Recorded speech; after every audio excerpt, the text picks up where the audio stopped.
Assalamualaikum warahmatullahi wabarakatuh. Bagaimana kabarnya hari ini? Alhamdulillah, luar biasa, Allahu Akbar. Alhamdulillah. Coba sekarang lihat kursinya sudah lurus atau belum dengan yang di depannya. Sebelah sini sudah? Sudah. Sebelah sini sudah? Iya, sudah. Sebelah sini? Sudah. Baik. Coba sekarang lihat pakaiannya. Sudah rapi atau belum? Coba periksa dulu, sudah? Bagus. Wah, semuanya sudah rapi semua ya. Jadi terlihat cantik-cantik dan ganteng-ganteng nih. Sebelum mulai pembelajaran, mari kita berdoa terlebih dahulu ya. Ayo Raffi, pimpin doa. Amin ya robbal alamin. Coba sekarang lihat, siapa temannya yang tidak hadir hari ini? Hadir semua? Alhamdulillah ya, semoga semuanya selalu dalam keadaan sehat dan tetap semangat dalam belajar. Ada yang masih ingat minggu kemarin kita belajar tentang apa? Iya, dia? Iya, betul sekali. Minggu kemarin kita belajar tentang karakteristik ruang dan pemanfaatan sumber daya alamnya. Berkaitan dengan materi minggu kemarin, hari ini kita akan belajar mengenai pemanfaatan sumber daya alam yang dapat diperbarui dan tidak dapat diperbarui. Nanti kalian juga akan mempelajari mengenai puisi. Tujuannya agar kalian dapat mengidentifikasi pemanfaatan sumber daya alam yang dapat diperbaharui dan tidak dapat diperbaharui. Lalu, nanti kalian dapat mengidentifikasi ciri-ciri puisi, mengidentifikasi unsur intrinsik puisi, dan membuat puisi.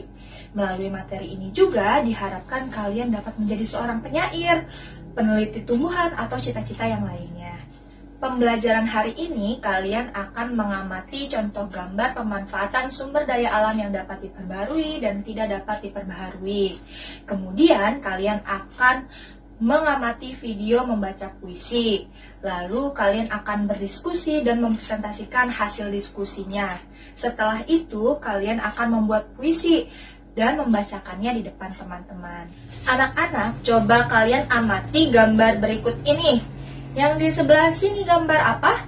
Pegunungan. Pegunungan biasanya ada di dataran tinggi. Lalu yang di tengah ini gambar apa? Sawah. Ya, sawahnya ada di dataran rendah. Lalu sebelah sini gambar apa? Pantai. Iya, betul. Nah, sumber daya alam yang ada di dataran tinggi, dataran rendah, dan pantai dapat dimanfaatkan. Coba pemanfaatan sumber daya alam yang ada di dataran tinggi dapat dimanfaatkan untuk apa saja?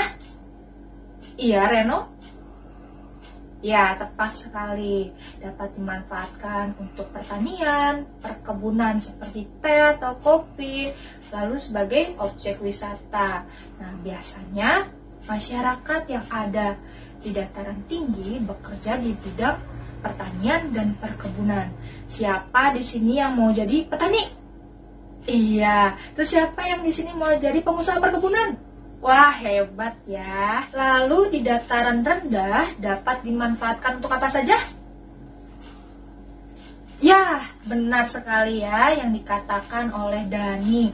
Dapat dimanfaatkan untuk pertanian, peternakan, perindustrian, dan sebagai tempat pemukiman penduduk. Selanjutnya pantai. Pantai dapat dimanfaatkan untuk apa saja? Ya, benar sekali, dapat dimanfaatkan untuk pembuatan garam, tambak ikan, objek wisata, dan lain sebagainya. Mayoritas penduduknya bekerja sebagai apa? Iya, sebagai nelayan. Kekayaan sumber daya alam dimanfaatkan untuk memenuhi kebutuhan hidup manusia. Nah, sumber daya alam ada berbagai macam. Ada sumber daya alam yang dapat diperbaharui dan sumber daya alam yang tidak dapat diperbaharui. Nah, coba kalian amati gambar berikut ini. Gambar apa ini? Iya, perkebunan sayur kol. Nah, perkebunan sayur kol ini termasuk ke dalam apa? Siapa yang mau jawab? Iya, Nanda? Kenapa ini termasuk ke dalam sumber daya alam yang dapat diperbaharui? Ya, tepat sekali ya.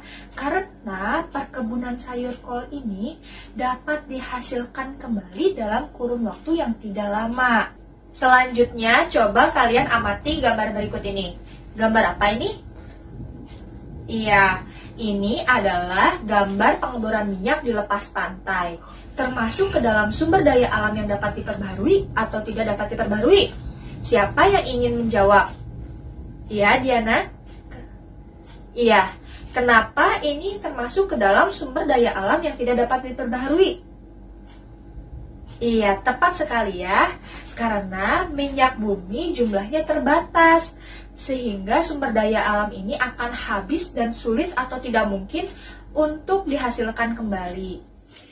Ketersediaan sumber daya alam memang untuk memenuhi kebutuhan hidup manusia. Tetapi kita sebagai manusia juga harus melestarikan sumber daya alam agar dapat dirasakan manfaatnya oleh anak cucu kita nanti. Ayo, siapa yang tahu bagaimana cara melestarikan sumber daya alam? Iya, Rehan? Iya, kata Rehan dengan melakukan reboisasi.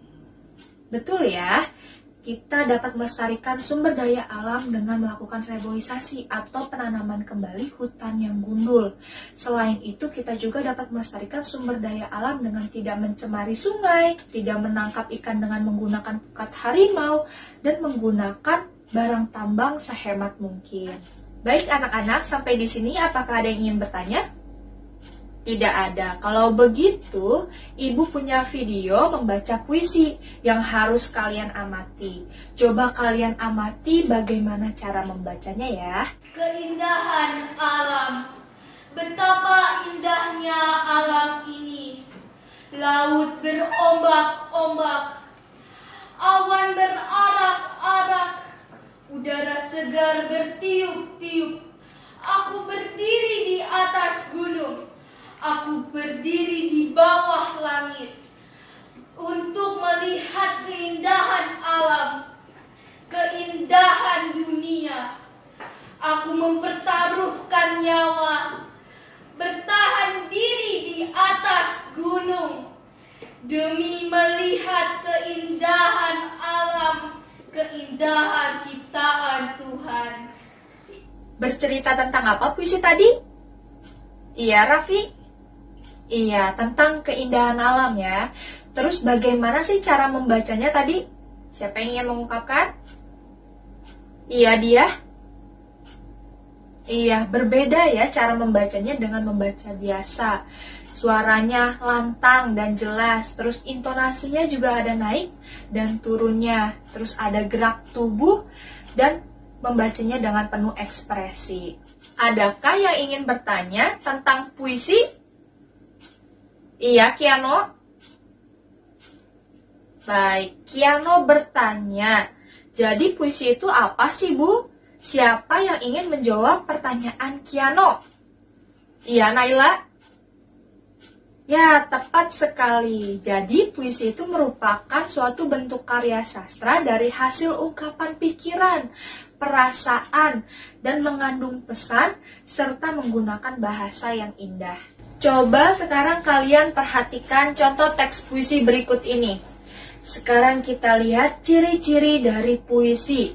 Pertama, puisi terdiri atas kumpulan kata-kata yang tersusun menjadi baris-baris.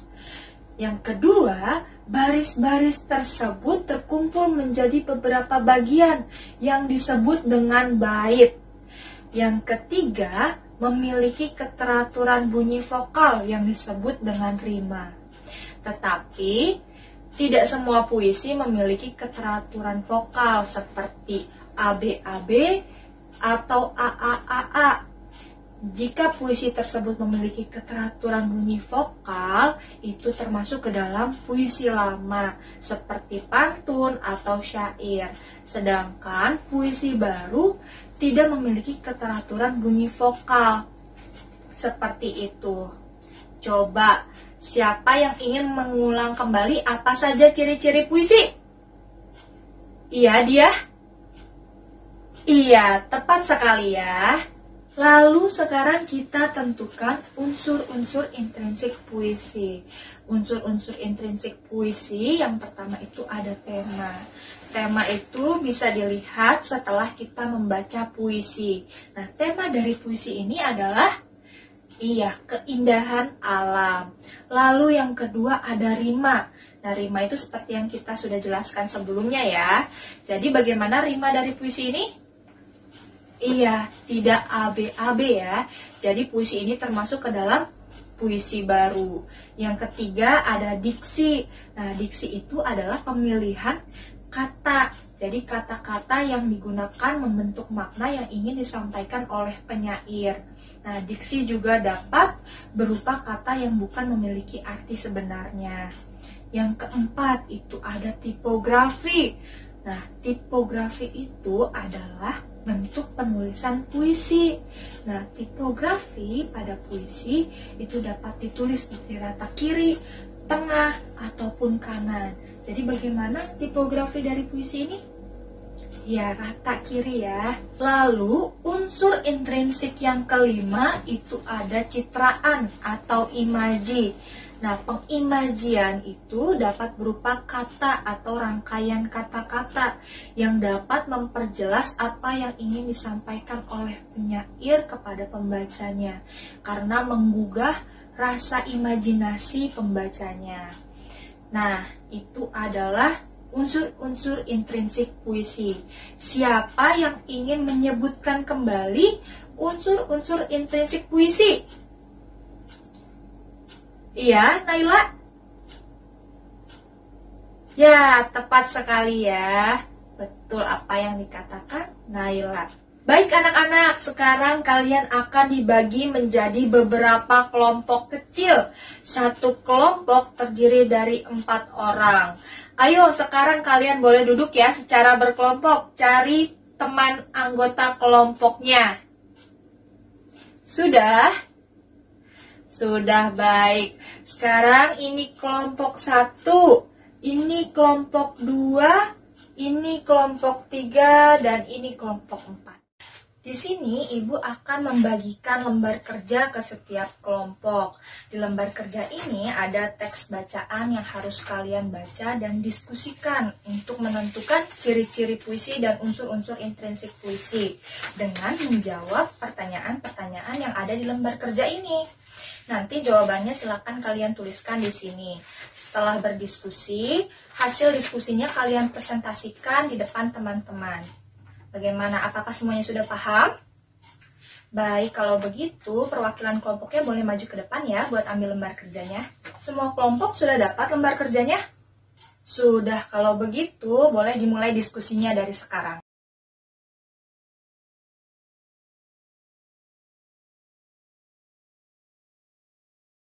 Anak-anak, boleh kembali ke tempat duduknya masing-masing ya. Sudah? Iya, sudah. Sekarang kalian secara individu akan membuat puisi dengan tema sumber daya alam. Ibu akan membagikan lembar kerjanya. Di dalam lembar kerja ini terdapat langkah-langkah yang dapat membantu kalian untuk membuat puisi. Nanti kalian tuliskan puisinya di kertas kosong yang akan Ibu berikan. Setelah membuat puisi, nanti kalian bacakan puisinya di depan teman-teman. Apakah semuanya mengerti? Baik, ini Ibu bagikan ya LKPD dan kertas kosongnya. Silakan diestafet. Baik, kalau begitu kalian boleh membuat puisinya dari sekarang.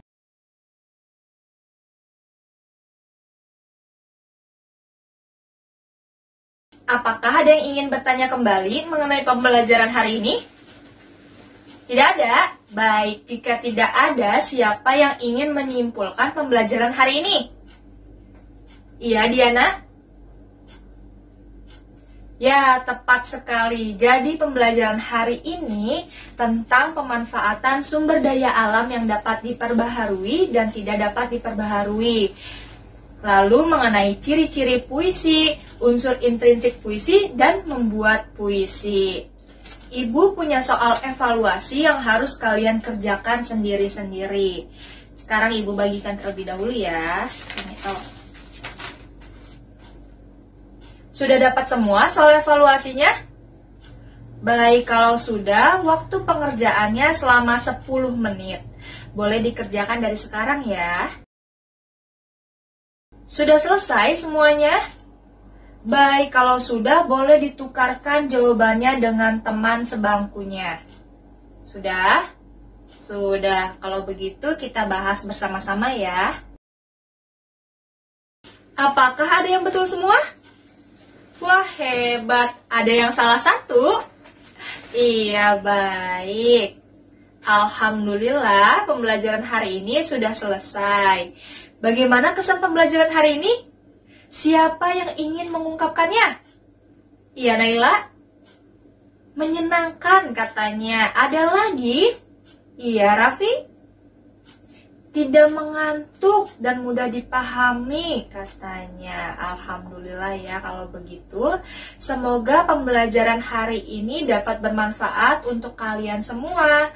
Untuk tugas di rumah yaitu kalian cari satu puisi lalu kalian identifikasi unsur-unsur intrinsik dari puisi tersebut.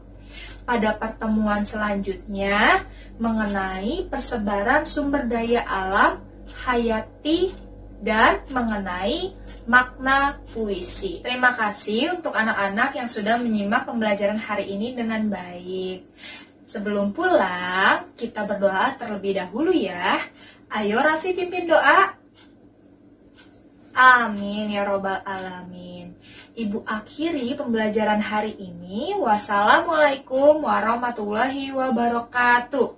Sampai jumpa.